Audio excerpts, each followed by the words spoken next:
You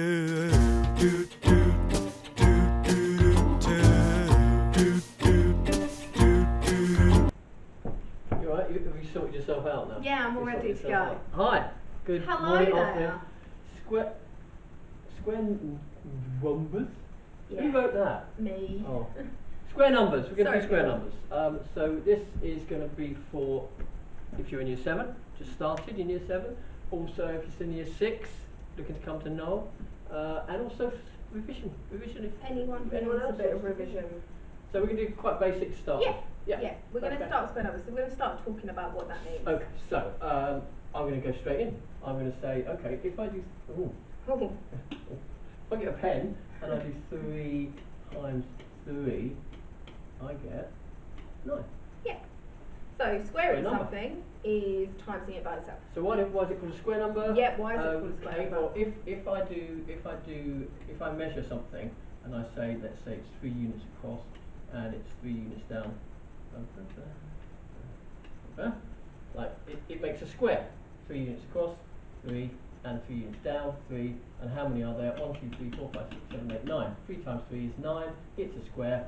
It's a square number. Yeah. Squares have signs the same, so that is what we're doing here. Yep. Now we could write 3 times 3 or 3 squared like this. Oh, I've seen that. Yep. But that does not equal. And this is what not equal. Not. So this is not 6. 6. Okay. Because that's 3 times That 2. is incorrect. It's the pips for anyone who's never heard them before.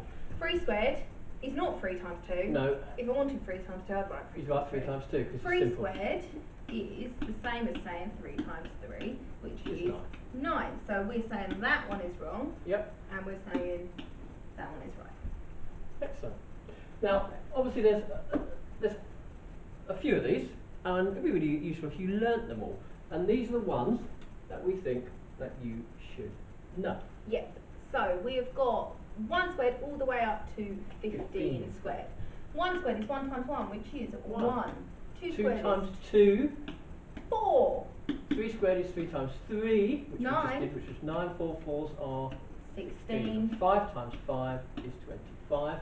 And 6 times 6 is 36. And 7 times 7 is 49. 8 times 8 is 64. I ate and I ate and I was sick on the floor. It's better to know the numbers than the rhymes, but bit okay. of a primary thing there. Yep, 9 nines are 81. 10 and times 10 10 tens are easy. 100. 11 11s, I like this one. I don't know why. It's the 1 2 1 it's thing. lovely. It's an attractive number. It is an attractive number. 12 12s. 144. So you would have probably known up until about that point because you've learned your times tables up to 12. But you also need to know these 3. 13 13s is 169. Yeah. And we like this. We like this.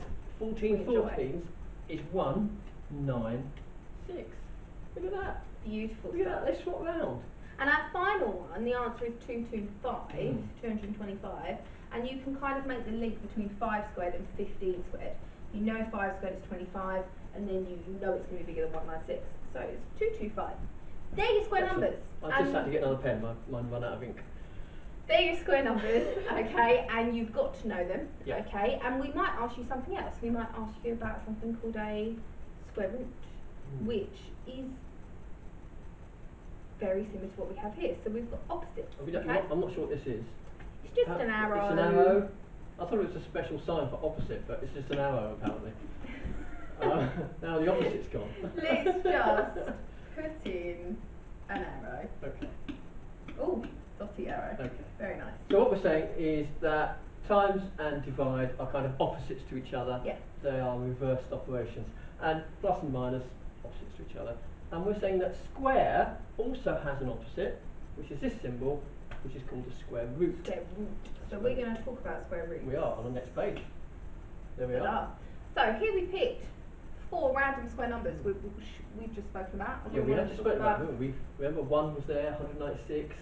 They're all square numbers, so they all have whole number square roots. Yes, because we're thinking is what whole number multiplied by itself gave us these. It's the reverse of what we've just done. How comes we were sick on the floor? Sorry, how comes we got 64? Or we were sick on the floor? What did we do? We ate and we ate. We ate. 8 eights of 64. Absolutely. So the square root of 64, how we got there, Is yeah. 8. How did we get to 121? What times by itself gave you 121? This was the nice one. This It was is the beautiful attractive one. one, wasn't it? It was 11 times 11. 11 times 11. 196, one of the new ones. The new one. 14. 14. And 1. What times itself gets 1? 1 times 1. Okay. That's So lovely. there you go. But actually, I'm going to blow your mind here, people. Well, try it on the next page, because I think there's still stuff there. I was just going to say there's some Oh, other there's answers. another answer. There's some other answers here. Okay. Yes. And Yeah. we want to find out what they are. And therefore we're going to talk about something else. Yeah. I think it's just a blank page where we do some working out. Okay. So I think we're going to say, okay, when I multiply a positive and a positive, I get a positive. like 3 times 3 is 9. Okay.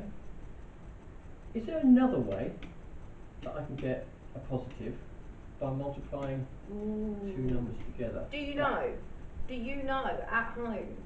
Hopefully you're shouting out the answer right now. Because I'm thinking if I do a positive and a negative, I get a negative. Yeah. If I do a negative and a positive, I get a negative. So that only leaves one possible option, which is a negative times a negative. So where we knew that 3 times 3 was 9, there must be another 2 numbers to multiply to make 9 as well. So minus 3 and another minus 3. So it's also minus 3 squared, which makes 9. So We've got other answers, haven't we? We've got other answers to go here. 8 times 8 is 64, but also minus 8 times a minus 8 also makes positive 64. So all of these ones... Could I write plus or minus 8 like that? Yeah, the way of writing 8 and minus 8 is writing plus or minus 8. That means... Okay, so we all can of these I can do it with this. have these answers.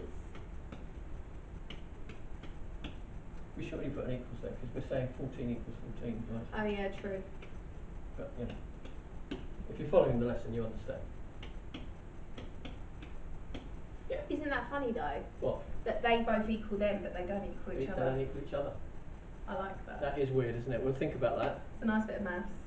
Okay, so what we want you to do is we want you to have a go at the 7 yourselves at home, and we're going to pause.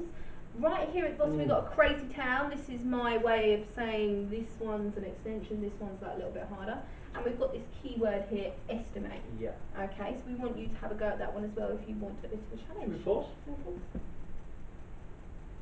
And we're back. So we're going to go through the answers now. Yeah. So 5 squared is 5 times 5, which is 25. Excellent. Square root of 100, that must have two answers because it's Yes. a square root, so it's plus or minus 10. Always remember to give both answers. Yeah. Often make that mistake myself, always give the positive. You could write that and that, or you can write it nice and easy like that. Minus 4 squared, minus 4 times minus 4 is positive 16. Excellent, okay. Which kind of leads us to this. Very nicely. Because square root of 16 must be two possible answers, plus or minus 4. Yep, one of them minus is there. 4 gave us 16, but also 4 squared gives us 16. Minus 11 times by itself. Minus 11 times minus 11. 121. Minus is a plus, so 121. And the square root of 144 plus or minus 12. Okay, which brings us nicely onto our challenge question. Okay, so we've got an estimate here. And what you will notice that 80 is not one of our square numbers. Right. So we have to first of all think two numbers that are both square numbers, okay, that are either side. Well, I'm going straight for 81. I'm thinking 81 right is above 80. And the one below it, that is 9 squared, so we want 8 squared would be the one below. Okay, so that would give me an answer of 9 and that would give me an answer of 8, but this is somewhere in between the two. So my answer for this one is going to be somewhere between 8 and 9. No. You might be thinking what's Could go between 8 and 9? Could go 8.5. 8.5 is directly between them. But this isn't directly between 64 and 81, it's nearer to 81, so I'm thinking 8.9 would be an estimate to my answer. Absolutely. 80 is closer to 81 than it is to 64, therefore my answer is going to be closer to 9. So remember, this isn't the actual answer. This isn't what you'd get if you put square root of 80 in a calculator. If you've got one to hand, put it in, see how close your estimate is. But it's going to be close to 8.9. It's a way of estimating square roots when you don't know what the square numbers are. Absolutely. And that's it. So, very, very nice work. Definitely have a go at those final questions. We hope you got them all right. We're going to be doing these every week for you at year 6/year 7 or anyone Anyone else who wants a to do some bit revision? of revision. Yeah, Okay, simple stuff. see you later. See you later, bye. Ba-dum, dum, dum, ba-ba-doo-dum.